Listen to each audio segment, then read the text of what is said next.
Okay. So the fourth type of chemical reaction that we need to talk about today is double replacement reactions. And in this particular set, we are going to talk about what happens when you take two ionic compounds and you mix them together. Again, the steps aren't all that much different. We use reaction templates to identify the type of reaction. We use the reaction template to figure out what the products are going to be. We check the charges of the metal and the non-metal and crisscross them down. For single replacement reactions, we use the activity series of metals, which we'll talk about the next time we get together. And for double replacement reactions, we use solubility rules, which we'll use the next time we get together. And then lastly, you have to balance the chemical equation. So let's kind of get into it and talk about it for a moment. So let's look at this. So here I have silver nitrate and sodium chloride. And if I look at silver nitrate and sodium chloride and I go to identify the type of reaction that I have using the reaction template, I have A, X, and B, Y. And then the A's and the B's switch places.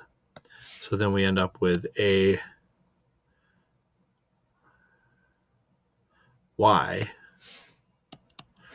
and B, X.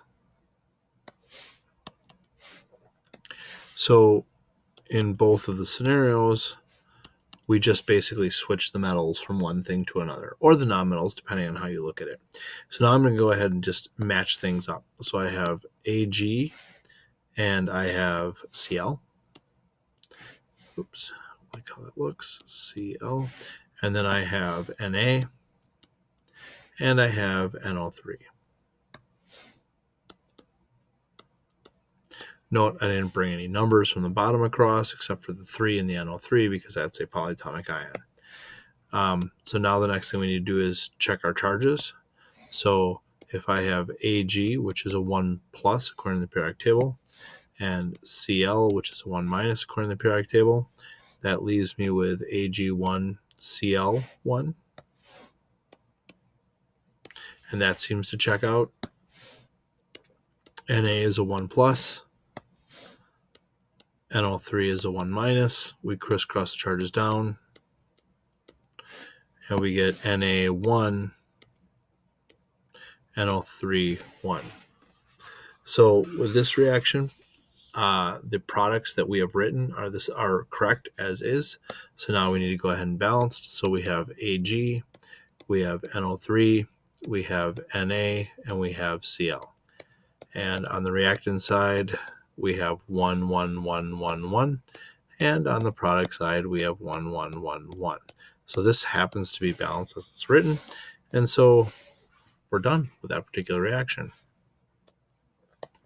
We're going to look at this one the next time we get together because there's something I want to talk about specifically with solubility rules there.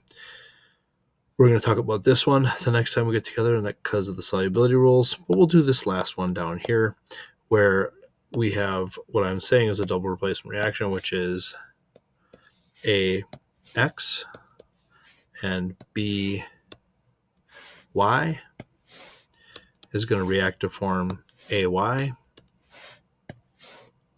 and BX. And so here I'm going to bring across my PB, and I'm going to bring across my CL, and I'm going to bring across my BA, and I'm going to bring across my NO3. Going to check my charges, and according to this, lead has a charge of +2.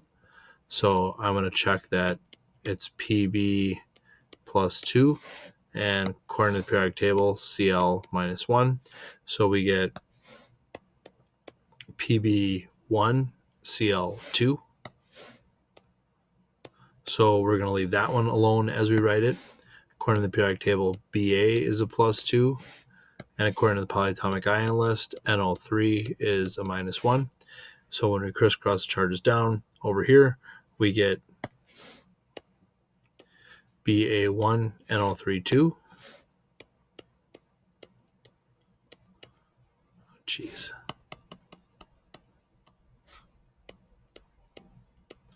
And so what we have to do is go back up here, and we need to add a 2 behind the NO3, and we need to add a 2 behind the Cl.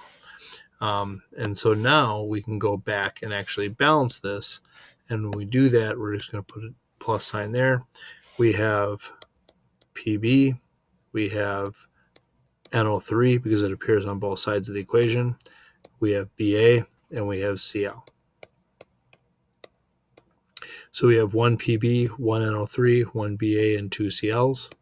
On the left side, we have 1 Pb, 2 Cls, 1 Ba, and 2 NO3s. And actually, that one works out pretty well because that one's balanced as it's written. Okay, so I do know that we skipped through these middle two, so sodium hydroxide and hydrochloric acid, and sodium acetate and potassium bromide.